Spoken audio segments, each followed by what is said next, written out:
chaque sixième. Oui, oui, c'est Donc vrai. la question est est-ce qu'on peut recoller un peu à la parole de Dieu, au fait Daniel, Ézéchiel, à l'Apocalypse. Ça serait bien de prendre des textes comme ça, c'est vrai. Ouais, Ce que Jésus dit sur le méchant. Je rappelle quand même, c'est Jésus qui a parlé du méchant. C'est l'ange Gabriel, le prophète Daniel, qui a parlé du Shikotsim, le méchant même. Hein. Mais si on regarde bien, toute la Bible parle de ça. ouais. Si on regarde bien, si on a un regard extrêmement attentif, et on s'aperçoit que bon, les choses se tournent autour de cet axe. Il y a un axe, hein. Il y a un axe. Et Jésus a fait tourner l'Eucharistie, son sacrifice d'immolation eucharistique de tous les jours. 3 fois par seconde, il est immolé sur l'autel, sacrifié. Si on compte le nombre de messes qui se dit chaque jour, 3 fois par seconde. Le Verbe de Dieu ne cesse de venir sur l'autel pour être immolé. 3 fois par seconde. Tout le temps. Et qu'est-ce qu'il fait, le bon Dieu? Il est immolé. Et par rapport aussi, Et, je voulais juste dire un truc ouais, par rapport à ce qu'on a dit dans la vidéo précédente, par rapport à Jean-Paul II. Là, aujourd'hui, il a été canonisé et on ne met pas ces choses-là en avant de son discours. Et toutes les attaques portent sur des choses insignifiantes qui ont rapport avec Vatican II. Il y avait beaucoup d'attaques sur Jean-Paul II, Benoît XVI. nous avons parlé de ça quand on a commenté le troisième secret de Fatima avec Minou, là, qui m'interrogeait. Effectivement, on dit, mais l'Église, pourquoi l'Église a camouflé? Pourquoi l'Église n'a pas tenu compte de ce que dit la Sainte Vierge et tout ça? Et on explique justement au contraire que l'Église a exactement fait tout ce que la Sainte Vierge a demandé dans le ciel de Fatima. Et tout. Et là, par exemple, il y a eu, il faut quand même pas l'oublier, hein, entre 1917 et 2017, je sais pas si vous êtes au courant, mais enfin quand même, il y a eu 1950. C'est l'Église a attendu pour proclamer l'Assomption du corps virginal immaculé de Marie. Il y a eu la dormition, et puis quelques heures après, vous voyez, regardez, il y a eu la dormition. Elle s'est endormie, dormition, et 19 heures après environ, son corps a été assumé, s'est déployé dans un univers totalement nouveau, une création totalement nouvelle. Un peu comme Dieu, à partir d'une matière de rien du tout, a créé l'ensemble de notre univers. Dieu s'est saisi de la dormition de Marie pour créer un univers totalement nouveau. C'est l'Assomption, avec son corps. Alors là, 1950. est-ce qu'on peut appuyer, enfin revenir là-dessus et montrer comment, quelle est l'importance de Marie aujourd'hui dans le dernier temps qu'on vit, Et bien justement, de c'est ça. l'Immaculée Conception, de la dormition. L'Église a avancé. Ouais. Avant, elle avançait à la vitesse du cheval et de l'âne. Hein. Mais à partir de 1917, elle a avancé à la vitesse du rayon laser. Fou, une vitesse spectaculaire. Comme disait mon vieux père Emmanuel, il disait, l'Église a avancé. Depuis que je suis né, je ne comprends pas. Lui, il avait 13 ans hein, lorsqu'il y a eu Fatima. D'une manière spectaculaire. L'Église est devenue un rayon laser qui traverse l'espace et le temps. Comme un rayon laser. On ne fait pas de l'Église, c'est un rayon laser. Ça a une vitesse spectaculaire. Mais il faut qu'on soit disponible pour être ce rayon laser qui traverse l'espace et le temps. Pour briser l'opacité du temps. Bref, je prends donc l'histoire de... C'est quand même extraordinaire. 1950. C'est après Fatima, ça.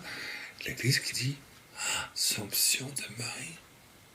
On a attendu 1950 ans. Et après 1950, apparition de la Vierge, pas seulement à Fatima, la Carabandale m'excuse. C'est là où Saint Jacques célébrait la messe de la Pâque. Elle est apparue là, à l'ouverture du Concile Vatican II. Et elle est venue tous les jours, jusqu'à la fermeture du Concile Vatican II. 1260 jours. Et il y a eu le Concile Vatican II. Et à la fin du Concile Vatican II, il y a eu quoi? Il y a eu quoi? Quelque chose qu'aucun concile, même celui d'Éphèse, n'avait pas osé, même suggérer. Marie est mère de l'Église. C'est pas Paul VI qui a fait ça. C'était très beau d'ailleurs de faire ça. Parce que les pères du concile disaient, oh, on va vers le monde, l'esprit du monde. C'est pas exactement ça, hein, c'est caricature, mais. Et Paul VI a dit, tout ce qu'on a dit ici, ça relève du dogme, ça relève de la constitution dogmatique. On dit toujours c'est un concile pastoral, pas du tout. Il y a deux constitutions dogmatiques. Donc c'est pas du tout pastoral. Il y a aussi une constitution pastorale. Mais simplement, le pape Paul VI, il dit bon, on signe tous les décrets du concile, la constitution pastorale, la constitution dogmatique, le Mendenzium, à condition, il a dit à condition que tous ensemble, on proclame tout ce qui est proclamé par l'ensemble des successeurs des apôtres en communion avec le Saint-Père dans une assemblée universelle relève de l'infaillibilité et de l'expression dogmatique au plus haut degré. Donc l'Église a engagé son infaillibilité ce jour-là, comme Marie, mère de l'Église. C'est-à-dire, elle est la mère, la source maternelle, de toute grâce sanctifiante qui fait l'Église. Donc on a dit, en disant ça... Ça nous paraît évident. Ça te paraît évident aujourd'hui, mais je peux te dire que c'était pas évident avant le concile. Ouais. La preuve, c'est qu'ils se sont tous levés. Oh non! Oh non! On va avoir encore sur le dos les orthodoxes qui sont pas d'accord, et les protestants qui sont pas d'accord. C'est le contraire de l'œcuménisme. Alors le pape Paul VI, c'est ce qu'il a dit. Il a dit, écoutez, c'est très simple. À tous ces Casaroli, Bunini, Villot, etc., tous ces francs-maçons de service là. Et c'est très simple. Si on ne proclame pas ensemble Marie, mère de l'Église, on ferme le livre, le Concile Vatican II n'existe plus. Je ne signe aucun des décrets du Concile. Ce qui veut dire, le fait que ce Concile existe, c'est pour que, c'est la manière de dire lui, que Marie soit proclamée mère, unique, source, conjointe de la grâce sanctifiante. C'est l'Église, c'est ceux qui sont incorporés à la grâce sanctifiante. Ce qui veut dire aussi qu'il n'existe aucune grâce de participation à la vie divine sanctifiante qui ne vienne de Marie. Ce qui veut dire qu'elle est médiatrice de toute grâce. Oui. Donc la demande qui a été faite à Amsterdam dans les années 50, aussitôt, le pape Paul VI, ça c'est le Concile Vatican II. Alors il y en a un qui n'était pas content. Il y en a un qui n'était pas très content. Il a dit,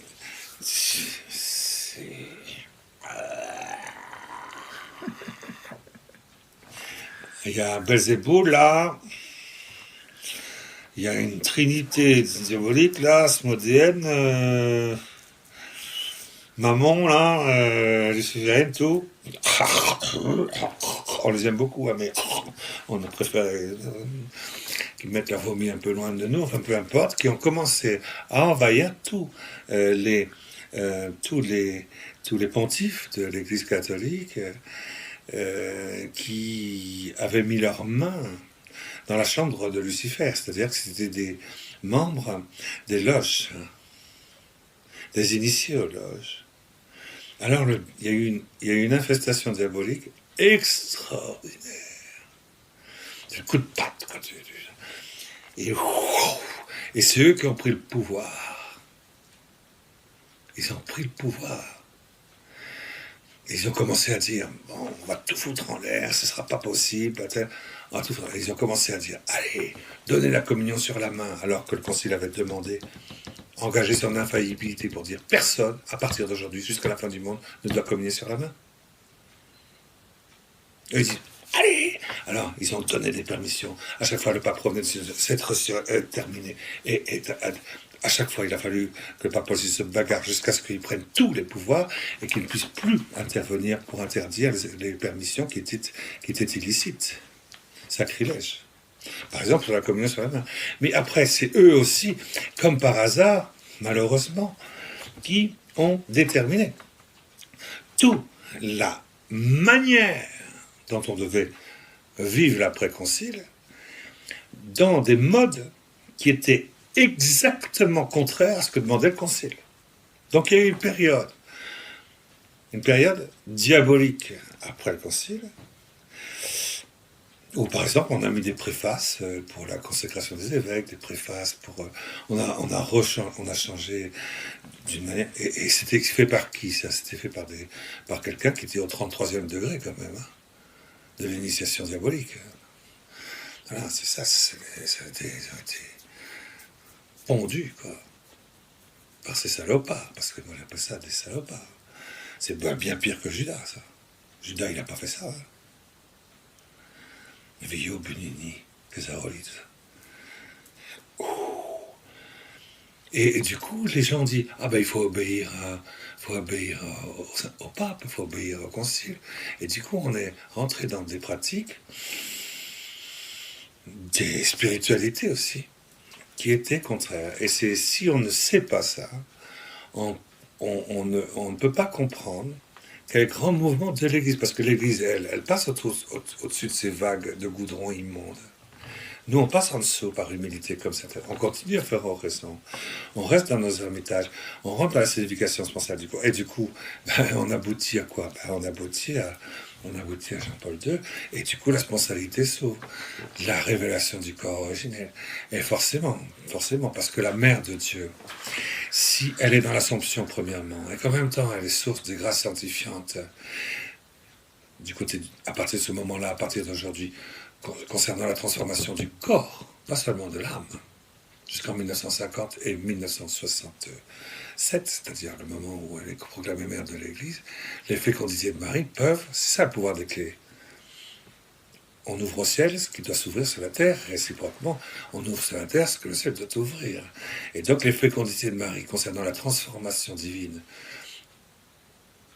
purgative, mais aussi illuminative, transfigurative, et la métamorphose de l'âme et du corps cette fois-ci, puisque c'est bien dans son corps glorieux qu'elle devient la reine et qu'elle peut engendrer en nous, de là où elle est, à travers les mystères de l'Église et du Saint-Père, le corps spirituel venu d'en haut. Oh, que voilà quelque chose de très important. Ben, c'est la clé de voûte. Oh, qu'est-ce que je viens de dire là qui est complètement dingue. Le corps spirituel venu d'en haut. Mais qu'est-ce que c'est que ça, quoi? Le corps spirituel venu d'en haut, qui vient se conjoindre à notre corps primordial dans la signification sponsale du corps. Et ces trois significations vivantes, lumineuses, des déterminations surnaturelles du corps chrétien font que ça y est, il peut prendre possession du ciel et de la terre et pouvoir pénétrer chaque élément.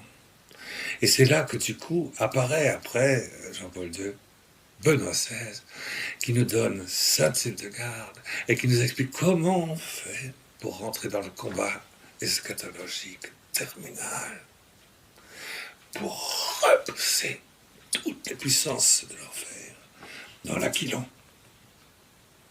le Nord. Et comment, je dis bien, comment on fait? Pas dire, ouais, on peut le faire. Comment on fait? On dit chez nous, les philosophes, on dit il y a le petit esti, et puis il y a le pos. Et alors, il y a ça, comprenez bien ça. Ça, c'est esti. Qu'est-ce que c'est ce truc? C'est quoi la vérité? C'est quoi la prière? Qu'est-ce que c'est? Très bien.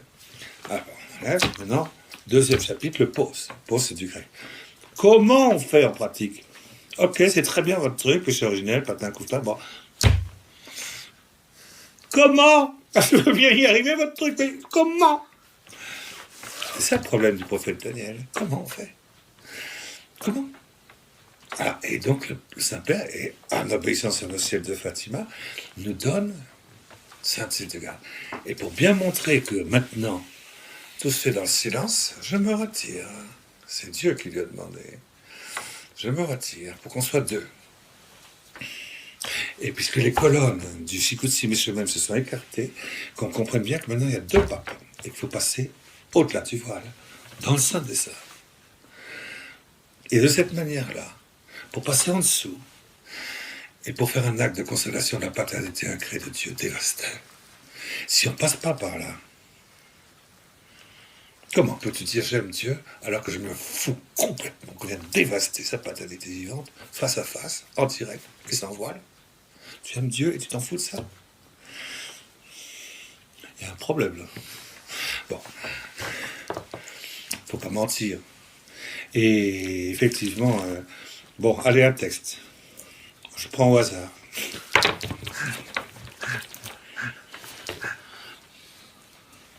Ah, on va découvrir ce que c'est. Il n'y a pas de hasard, de toute façon. Ça n'existe pas. Ah, c'est un prophète qui s'appelle Ézéchiel, celui-là. Ézéchiel, c'est un sacré prophète, hein, attention. Ah, permettez que je vous dise ça. Tiens, aujourd'hui, l'évangile d'aujourd'hui, c'est Jésus chasse les vendeurs du temple. Allez. Vous avez transformé le temple, c'est-à-dire la maison paternelle de mon père. Le temple, c'est fait avec des pierres. Hein. Donc, c'est l'aspect minéral qui correspond à, à être comme le nid réservé à la rencontre avec la paternité de mon père. Vous avez transformé ça en nid de salopards, en caverne de brigands. Et il les empêchait, et il les écartait. Il interdisait de faire du trafic. Et tac, tac, tac. Et du coup, les prêtres disaient, mais qu'est-ce qu'il fait, lui? C'est ce que fait François. Dans quelle parole de l'écriture, là? Qu'est-ce qu'il fait là, lui? C'est ce que fait François. Avec quelle autorité il fait ça? La seule fois de toute sa vie où Jésus s'est mis en colère, c'est parce qu'on ne respectait pas le lieu de la paternité dans le corps, dans le monde de la matière inerte. La seule fois où il s'est mis en colère. Il s'est jamais mis en colère que pour le Shikutsi Mishomem. Jamais. Et c'est quand même quelque chose, c'est l'évangile d'aujourd'hui, dans le temple de Jérusalem. Et déjà, alors c'est pour ça que je tombe sur Ézéchiel. Et le prophète Daniel, il parle de Shikutsi Mishomem, c'est dans le temple. Après, ça représente quoi le temple? Dans le corps, dans la matière inerte, le lieu d'où fait jaillir, où Dieu se rend présent comme Père pour créer, qui le réserve à lui seul. Ah, on va lire dans la...